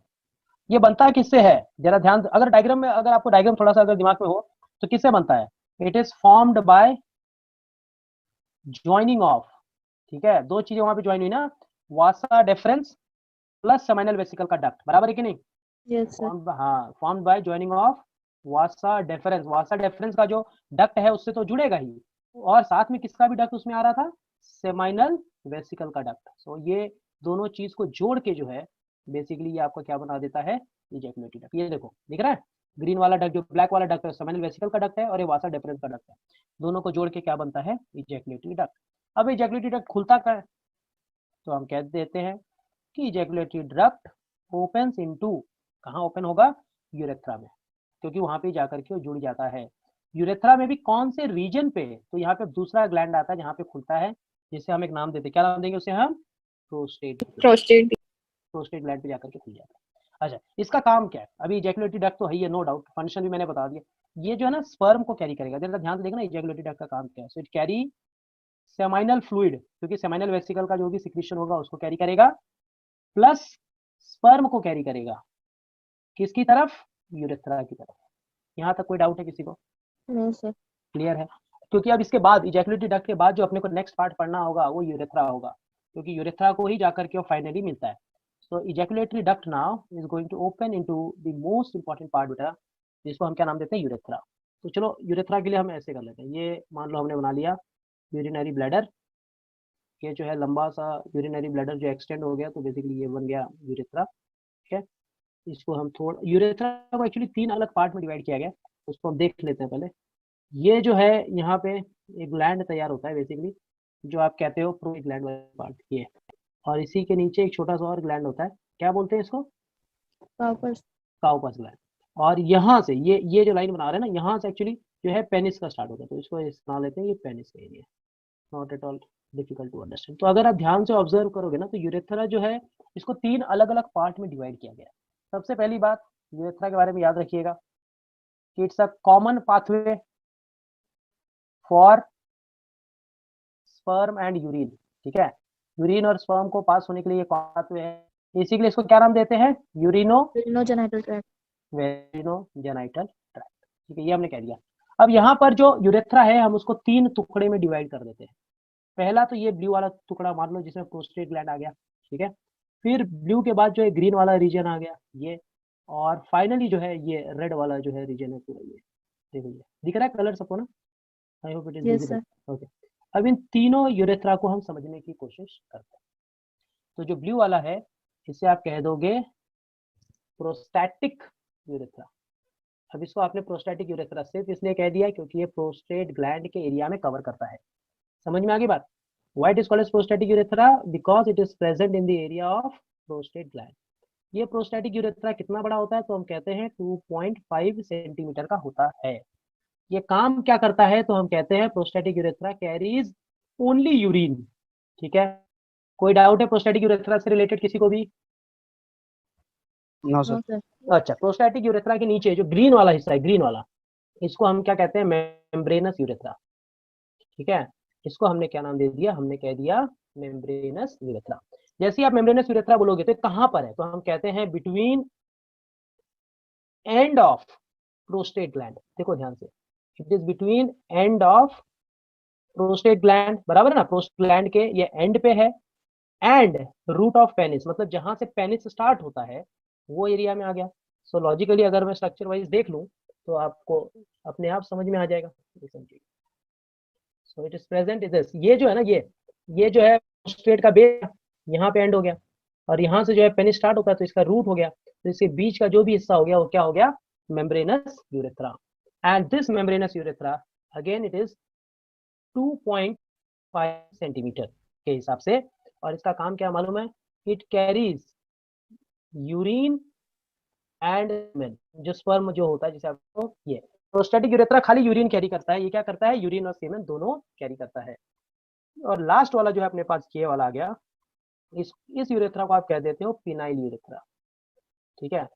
अब कोई पूछे पिनाइल यूरेथ्रा क्या है, तो आप बेसिकली कह सकते हो this phenyl urethra is that part which is present in the penis. Penis के अंदर प्रेजेंट है यूरेथ्रा, और ये इसका काम क्या है बेसिकली, तो काम बहुत सिंपल सा है, कैरीज बोथ यूरिन एंड सीमेन। और पिनाइल यूरेथ्रा कितना बड़ा होता है, 15 सेंटीमीटर का। 15 आपने हाँ आपने एक्सक्रीशन और ऑस्मो रेगुलेशन में पढ़ा होगा बेटा कि जो पिनाइल यूरेथ्रा, की लेंथ हाँ यूरेथ्रा की लेंथ फीमेल में जो है तकरीबन कुछ आप 4 4 to सेंटीमीटर की 5 पढ़ते हो, हाँ, और मेल में जो है 20 20 सेंटीमीटर। सेंटीमीटर. तो आप जोड़ोगे तो आ जाएगा, देखो 15 सेंटीमीटर पिनाइल यूरेथ्रा है, 2.5 सेंटीमीटर मेम्ब्रेनस है, 2.5 सेंटीमीटर प्रोस्टैटिक यूरेथ्रा है। अच्छा, यहाँ पे एक और खास बात है कि यूरेथ्रा के पास ना स्पिंटर मसल्स होता है, यस और नो? स्पिंटर मसल्स मालूम है ना सबको? Yes, sir. ये वो मसल्स होते हैं जो हमें कंट्रोल करने की शक्ति देते हैं। तो there are 2 types of sphincter muscle, एक इंटरनल है और एक एक्सटर्नल है। जैसे मान लो अभी आप पढ़ रहे हो, ठीक है, तो लॉजिकली आपको अगर टॉयलेट लगी फॉर एग्जांपल, तो आप क्या करते हो, टॉयलेट लगना ये तो आपके काबू में नहीं था ना, आप तो ये कंट्रोल ही नहीं कर सकते थे कि भाई पूरे लेक्चर में मुझे टॉयलेट नहीं लगना चाहिए, वो आपके कंट्रोल में नहीं है। लेकिन जाना न जाना, करना या ना करना, वो आपके कंट्रोल में है, ठीक है। तो इंटरनल जो होते हैं बेसिकली आप कह सकते हो ये कैसे मसल्स के होते हैं, इनवॉलेंटरी। Involuntary. इनवॉलेंटरी मतलब कौन से मसल्स हो गए, तो हम कहते हैं स्मूथ मसल्स। स्मूथ मसल्स मतलब कौन से हो गए, तो हम कहते हैं नॉन स्ट्राइटेड। कोई डाउट है इसमें? honest, No, sir. और जैसे ही आप एक्सटर्नल की बात कर दोगे जो अपने कंट्रोल में होते हैं, इसको voluntary, वॉलेंट्री कहते हैं। और क्या कह देंगे इसको, स्केलेटल मसल्स भी कहते Skeletal. skeletal muscle, straighted, हैं। और इसको क्या कह देंगे हम, Striated स्ट्राइटेड मसल्स। कोई डाउट है? No, sir. No, अब sir. इसके बाद ना अपने पास जो लास्ट बेसिकली ऑर्गन आता है वो होता है पेनिस। तो पेनिस को हम बाद में करें, पहले जो है एक बार रिवाइज कर लें, नहीं तो बहुत ज्यादा हो जाएगा, ठीक है। और फिर हम जो है पेनिस से कंटिन्यू करेंगे। करें रिवाइज? Yes, sir. ठीक है, आप भी साथ में जरा, ठीक है। जब आप पेनिस की बात करोगे तो सबसे पहली बात ये कैसे होता है, तो हम कहते हैं ये सिलेंड्रिकल होता है, ठीक है। दिस इज सिलेंड्रिकल, इरेक्टाइल, ठीक है, पेंडुलस ऑर्गन। क्या आपको याद रखना, सिलेंड्रिकल, इरेक्टाइल, पेंडुलस ऑर्गन। क्यों इसको पेंडुलस कह रहे हैं, क्योंकि ये स्क्रोटम के आगे जो है पेंडुलस की तरफ सस्पेंडेड रहता है। So we can say it is suspended in pubic region. ठीक है, पेनिस की एक और खास बात, it is suspended in pubic region. ठीक है, so this is another one of the important part, in front of scrotum, जो अभी हमने डिस्कस किया वही है. So in front of scrotum, so logically this becomes the penis part. अच्छा, ये पेनिस को अगर आप ऑब्जर्व करोगे ना, तो logically it is having something like this structure. So I draw this a simple one so that things are clear. ये अब यहाँ पर एक नॉच होता है ऐसे, ये वाला हिस्सा, so there is a notch present, और ये नॉच के आगे जो है ये हाईली सेंसिटिव एरिया है, ये. So logically whenever we talk about penis, you need to understand ये जो है, जो पिंकिश एरिया है, हाईली सेंसिटिव एरिया, ये जो नीचे वाला हिस्सा है, इसको आप एक नाम देते हो, it is called as glans penis. ठीक है, Glance. हाँ, Glans ये ग्लैंस पेनिस कहते हैं, इसको कहते हैं glans, GLANS. It is called as glans penis. ये हाईली सेंसिटिव एरिया होता है, और पीछे का जो पूरा पार्ट है, no doubt it is penis only, but the tip is called as glans penis. अच्छा, पेनिस के ऊपर जो है बेसिकली जब एक मेल जो है ऐसा बर्थ लेता है, तो पेनिस के ऊपर जो है स्किन होता है. ठीक है, और वो स्किन को बेसिकली हम फोर स्किन कहते हैं. तो मैं Foreskin. इसको, हाँ, तो मैं इसको ऐसे जस्ट समझाने के हिसाब से बना देते हैं. ठीक है, so this is the skin logically which is present on the penis, and this skin is called as the foreskin.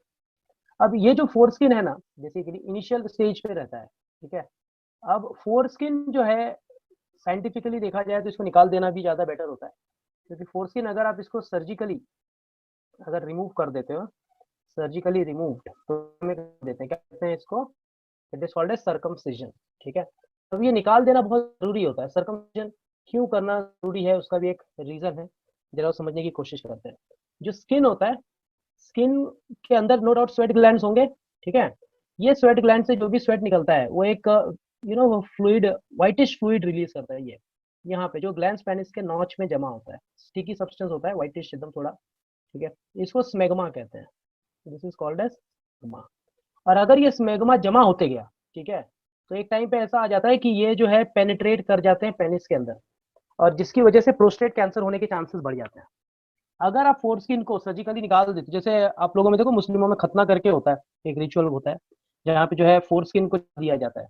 ठीक है, अब वो उसको होली एस्पेक्ट दे दिया गया, लेकिन साइंटिफिकली वो सही है, क्योंकि जब आप फोरस्किन को निकाल दोगे तो यहाँ पे स्वेट नहीं बनेगा, और जब स्वेट नहीं बनेगा तो इसमें स्मेग्मा नहीं बनेगा, और स्मेग्मा नहीं बनेगा तो उनको प्रोस्टेट कैंसर होने के भी चांसेस खत्म हो जाते हैं. समझ में आ गई बात?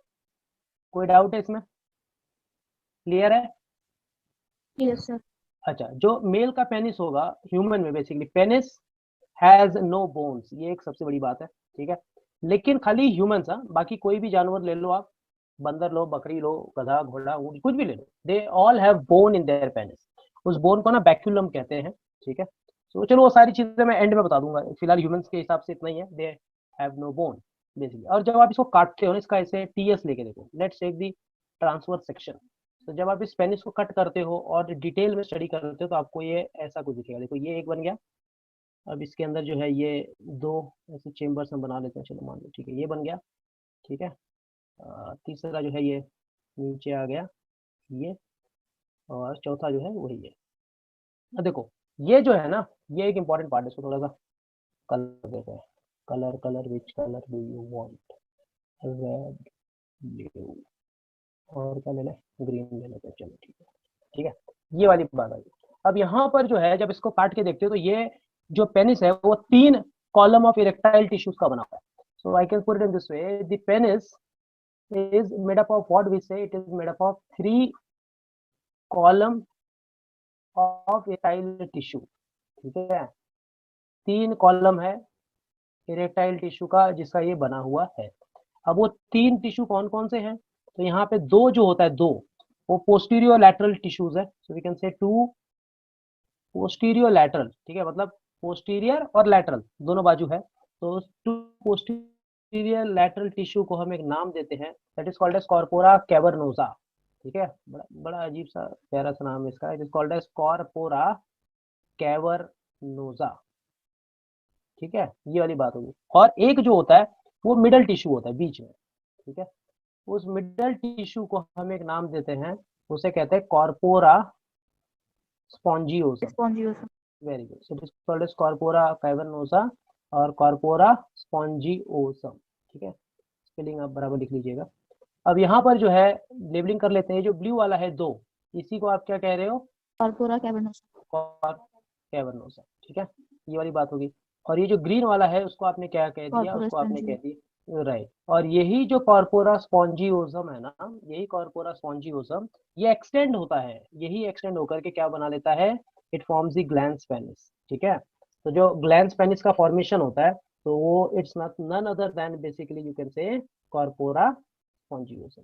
कोई डाउट है इसमें, No, sir. क्लियर है? Okay, so this is what you need to understand. सो कॉर्पोरा जो स्पॉन्जियोसम है बेसिकली इट एक्सटेंड्स और जो है वो स्पॉन्जियल यूरेथ्रा बनाता है। अब सबसे इंपॉर्टेंट बात ये है कि ये जो फोर स्किन है, इसको तो हमने फोर स्किन कह दिया, ठीक है। इस फोर स्किन का कोई दूसरा भी नाम है, फोर स्किन का कोई दूसरा भी Prepuce. नाम, वेरी गुड बेटा, very good, it is called as prepuce, ठीक है, इसको प्रीप्यूस कह देते हैं। अब पेनिस के अंदर जो मेल पेनिस है उसमें बोन तो होता नहीं, तो what it has, you know, it has abundant blood vessels, ठीक है, बहुत ज्यादा इसमें ब्लड कैपिलरीज होते हैं, ढेर सारा, तो आप इसे कह सकते हैं it has abundant blood sinuses, ठीक है।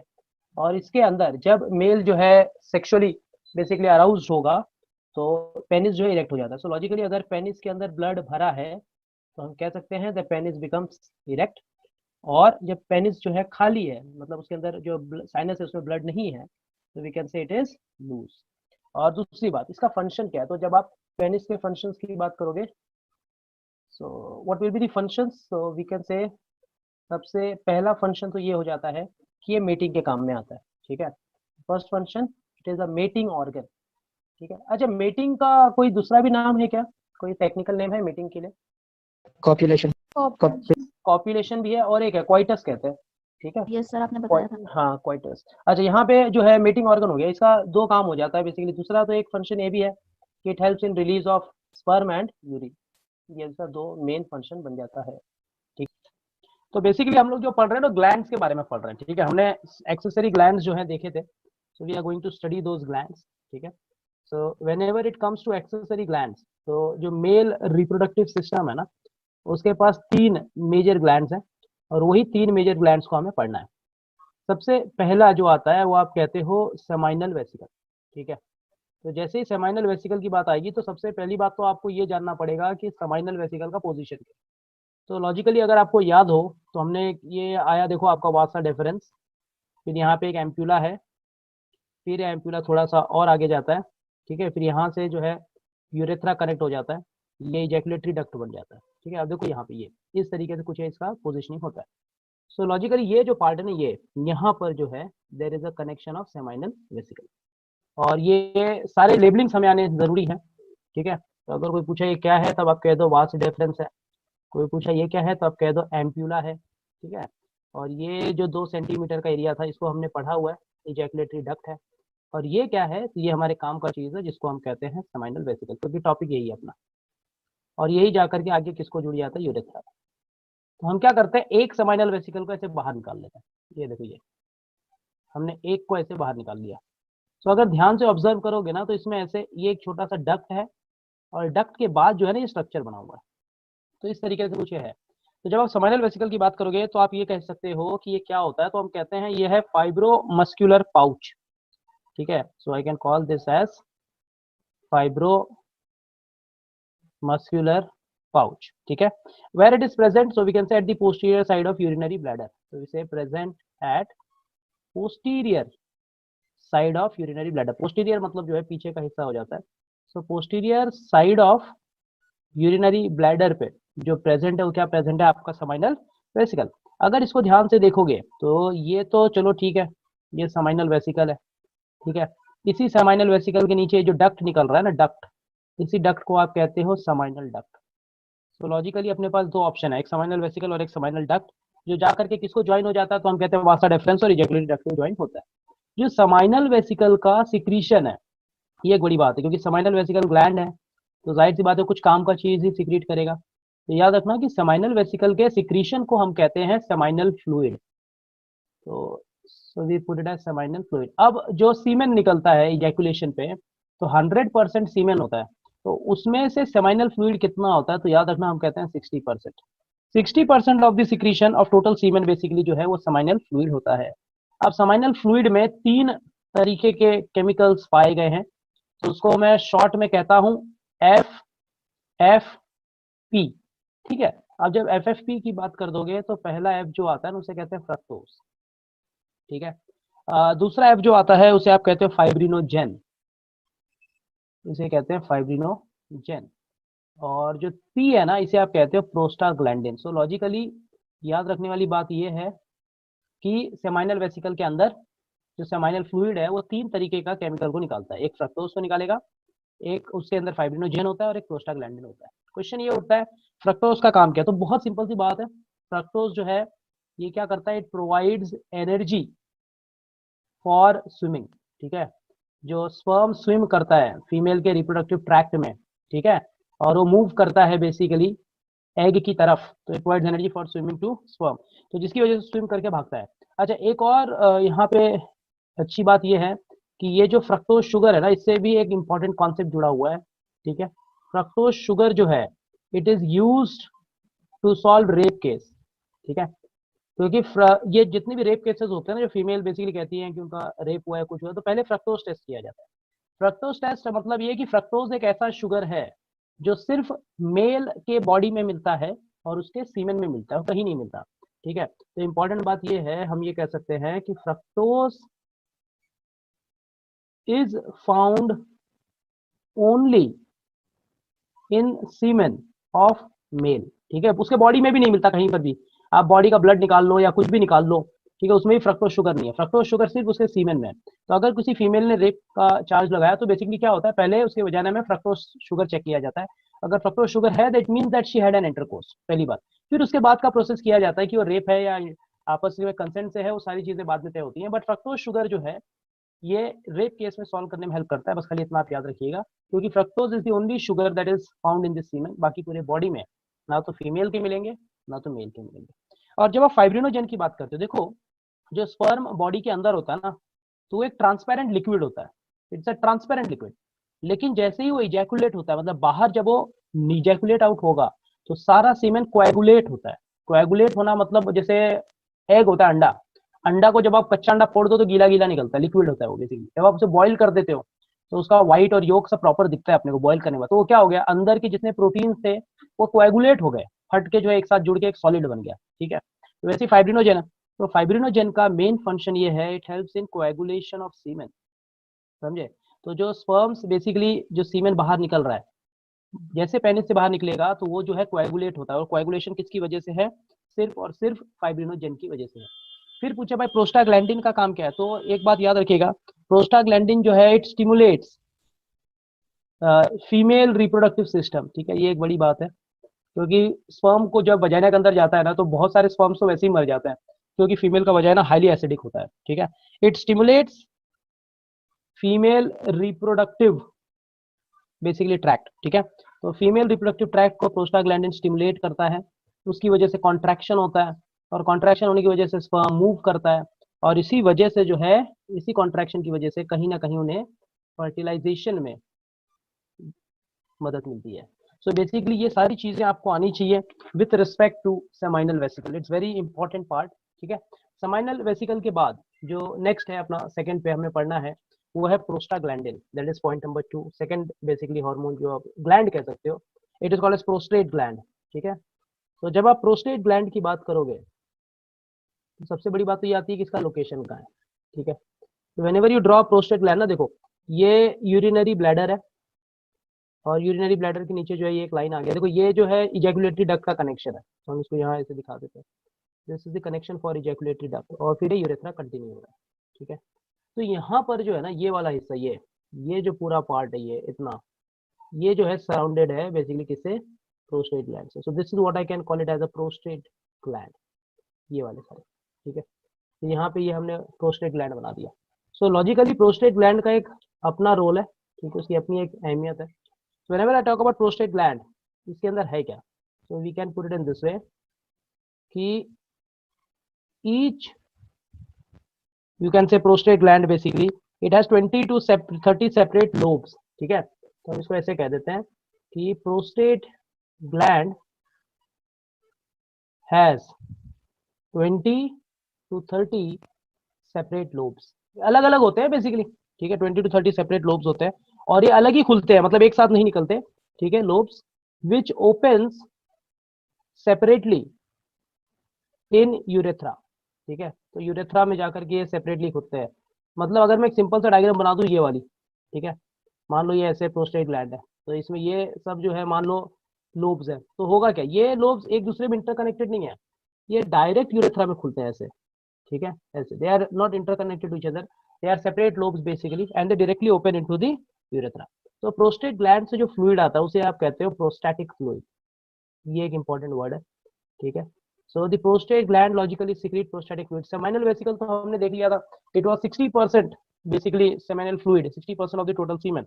जब आप प्रोस्टैटिक फ्लूइड की बात करोगे तो याद रखिएगा ये 30% होता है, 30% ऑफ टोटल सीमेन। सीमेन का 30% जो होता है वो बेसिकली क्या होता है, प्रोस्टैटिक फ्लूइड में काउंट होता है। ठीक है, अब इसका जो प्रोस्टैटिक फ्लूइड है इसका फंक्शन क्या है, सो लॉजिकली जो इसका सिक्रीशन होता है ना, सिक्रीशन का काम ये देखो क्या होता है, फीमेल का वजाइना हाईली एसिडिक होता है, वो मैंने आपको बता दिया। तो उस हाईली एसिडिक फीमेल के वजाइना को न्यूट्रलाइज करने का काम किसका है, प्रोस्टैटिक फ्लूइड का। तो इससे हमें ये समझ में आ रहा है कि प्रोस्टैटिक फ्लूइड का जो नेचर है बेसिकली वो अल्कलाइन होगा। अल्कलाइन सिर्फ इसलिए होगा तभी तो जाके फीमेल के वजाइना को जो एसिडिक उसको न्यूट्रलाइज कर सकता है। तो फंक्शन वाइज मैं ये कह सकता हूं कि इट न्यूट्रलाइजेस एसिडिक कंडीशन। ठीक है, it neutralises acidic condition of vaginal secretion. ठीक है, फीमेल के वजाइना का जो एसिडिक सिक्रीशन होता है उसको न्यूट्रलाइज करने का काम किसका है, प्रोस्टेग्लैंड का।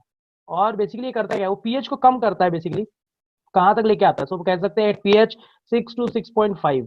ठीक है, पीएच जो है थोड़ा सा कम कर देता है, जो नियरली न्यूट्रल के आसपास पहुंच गया ये, तो at pH of 6 to 6.5 sperm become motile, पहली बात। ठीक है, स्पर्म जो है ये मोटाइल हो जाते हैं एंड फैसिलिटेट्स फर्टिलाइजेशन। क्योंकि अगर एसिडिक कंडीशन रहा तो सारे स्पर्म जो है मर जाते हैं। इसीलिए बहुत बार जो ऐसा होता है ना, बच्चे नहीं हो पाते किसी कपल को, तो उसका रीजन भी बहुत बार यही रहता है कि उसका प्रोस्टेटिक फ्लूइड शायद इतना सफिशिएंट अमाउंट में नहीं है कि वो फीमेल के वजाइना को न्यूट्रलाइज कर पाए, इसलिए फीमेल प्रेग्नेंट नहीं हो पाती है। तो सारी चीजें आती हैं। This is all what you should know with respect to prostate gland. और प्रोस्टेट ग्लैंड के बाद जो तीसरा अपने पास है उसे हम कहते हैं काउपर्स ग्लैंड।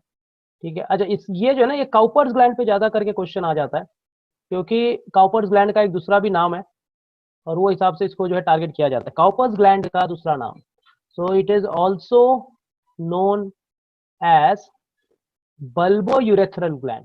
ठीक है, ये बात आप याद रखिए, बल्बो यूरेथ्रल ग्लैंड, इस नाम से इसको जाना जाता है। सो लॉजिकली अगर मैं ऐसे बना दूं, ठीक है, ये वाला मान लो प्रोस्टेट ग्लैंड है, ये कहानी खत्म, तो इसी के जस्ट नीचे ना छोटा सा ऐसे ये जो आपको ग्लैंड मिलेगा इसे हम कहते हैं काउपर्स ग्लैंड, और ये भी अपने आप में इंपॉर्टेंट है एक। अब काउपर्स ग्लैंड का दूसरा नाम हमने पढ़ लिया, बल्बो यूरेथ्रल ग्लैंड। ये है कैसा, तो हम कहते हैं पी साइज का, पी साइज मतलब मटर के दाने जितना बड़ा होता है। वेयर इट इज सिचुएटेड, तो हम कहते हैं situated on either side of membranes urethra. अगर आपको याद हो हमने पढ़ा था यूरेथ्रा का 3 पार्ट है, ठीक है, प्रोस्टैटिक यूरेथ्रा, मेम्ब्रेनस यूरेथ्रा और पीनाइल यूरेथ्रा। तो मेम्ब्रेनस यूरेथ्रा जो है इतना है, ये वाला हिस्सा, इसके ऊपर वाला जो हो जाता है वो पीनाइल यूरेथ्रा, अपना सॉरी प्रोस्टैटिक यूरेथ्रा हो जाता है। ठीक है, तो मेम्ब्रेनस यूरेथ्रा के आजू बाजू में पी साइज का छोटा छोटा ग्लैंड जिसको हम कहते हैं काउपर्स ग्लैंड, और दूसरा जो नाम है इसका वो है बल्बो यूरेथ्रल ग्लैंड। क्वेश्चन ये उठता है कि इसका सिक्रीशन जो है कैसा है, तो काउपर्स ग्लैंड का जो सिक्रीशन होता है ना, ये अल्कलाइन विस्कस फ्लूइड है, सबसे बड़ी बात अल्कलाइन है। सो it is alkaline viscous fluid, again it is alkaline, तो जाहिर सी बात है किसी न किसी एसिडिक चीज को न्यूट्रलाइज करेगा। तो देखो यूरिन जो होता है ना, यूरिन का नेचर जो है एसिडिक है, पहली बात। तो जो मेल जब यूरिन पास करता है तो उसका यूरेथ्रा जो है एसिडिक हो जाता है, उस एसिडिक यूरेथ्रा को भी तो न्यूट्रलाइज करना पड़ेगा, नहीं तो स्पर्म्स वहां पे भी मर सकते हैं। सो लॉजिकली इसका मेन फंक्शन ये हो जाता है neutralizes acid that may be present, ठीक है, that may be present due to that may be present in final urethra. ठीक है, सो फिनाइल यूरेथ्रा के अंदर जो भी बेसिकली अगर एसिड रहा ड्यू टू प्रीवियस यूरिनेशन, ठीक है, तो उसे एलिमिनेट किया जा सकता है। जरा 2 मिनट के लिए वीडियो बंद करेंगे, ठीक है। So due to previous urination, ठीक है, जो पहला यूरिनेशन हुआ है उसकी वजह से अगर जो यूरेथ्रा अगर एसिडिक है तो उसे वो क्या करता है, न्यूट्रलाइज कर देता है। और दूसरा फंक्शन ये है, दूसरा भी ये इंपॉर्टेंट फंक्शन है basically, it also lubricates female vaginal system basically, ठीक है, it also lubricates female vagina, ठीक है। अब ये lubrication की जरूरत सिर्फ इसलिए होती है to avoid friction during mating, ठीक है, मीटिंग के दौरान फ्रिक्शन ना क्रिएट हो, इसके लिए जो है ये क्या करता है, उसको लुब्रिकेट करता है। अब ये सारी चीजों को मिला के जो है अपना क्या तैयार होता है, सीमेन। अब देखो यहाँ पर, अब जो नेक्स्ट कहानी आती है वो यहाँ से आती है। सीमेन में होता क्या है, तो एक बात याद रखिएगा, सीमेन जो है उसमें एक तो सेमाइनल फ्लूइड है, जो लिक्विड हमने पढ़ा, ठीक है, सेमाइनल ग्लाई वेसिकल का। दूसरा उसमें क्या होता है, तो हम कहते हैं प्रोस्टैटिक फ्लूइड होता है, ठीक है। और तीसरा जो होता है वो है काउपर्स फ्लूइड। अब हमने जो है, जो काउपर्स फ्लूइड है, देखो सेमाइनल तो हमने पढ़ लिया था 60%, फिर बाद में हमने प्रोस्टेट का भी पढ़ा 30%, तो 60-30 खत्म हो गया, तो बचा 10%, तो 10% सिक्रीशन जो है वो किसका है, तो कहते हैं काउपर्स ग्लैंड। ये सेमाइनल फ्लूइड देखो 60% प्लस 30% प्लस 10%, ये पूरा जोड़ लोगे और इस लिक्विड के अंदर बेसिकली जो स्पर्म्स हैं वो तैरते हैं, तो हमें वो समझना पड़ेगा। तो स्पर्म्स, ठीक है, ये सब लिक्विड का प्लस स्पर्म्स, इन सबको जब आप एक साथ जोड़ लेते हो तो क्या बन जाता है, सीमेन। अब सवाल ये उठता है, ये इजैकुलेट कब होता है, तो basically we can say that the semen is ejaculated during sexual intercourse. तो एक ये भी एक पॉइंट आ जाता है, तो हम कहते हैं semen is ejaculated during coitus. देखो क्वाइटस वर्ड का मतलब ही होता है सेक्सुअल इंटरकोर्स, ठीक है, तो क्वाइटस लिखेंगे तो ज्यादा अच्छा रहता है। सिंगल इजैकुलेशन में कितना सीमेन होता है, ये भी क्वेश्चन आता है। तो इन सिंगल इजैकुलेशन, ठीक है, विल हैव यू कैन से 3 to 4 ml ऑफ सीमेन, ठीक है। अच्छा कोई कोई बुक में ना 5 to 6 भी दिया हुआ है, उससे कोई प्रॉब्लम नहीं है, 3 to 4 ml ऑफ सीमेन, ठीक है। इसके ईच में क्या होगा, तो इट हैज यू कैन से अप्रोक्सीमेटली, ठीक है, कोई कंफर्म नंबर नहीं है, एक अप्रोक्सीमेशन नंबर दिया गया है, अप्रोक्सीमेटली 3 मिलियन स्पर्म्स। तो जहां तक स्पर्म्स की बात की जाए तो दुनिया के सारे मेल जो होते हैं वो मिलियनेयर होते हैं, ठीक है, दे ऑल आर मिलियनेयर।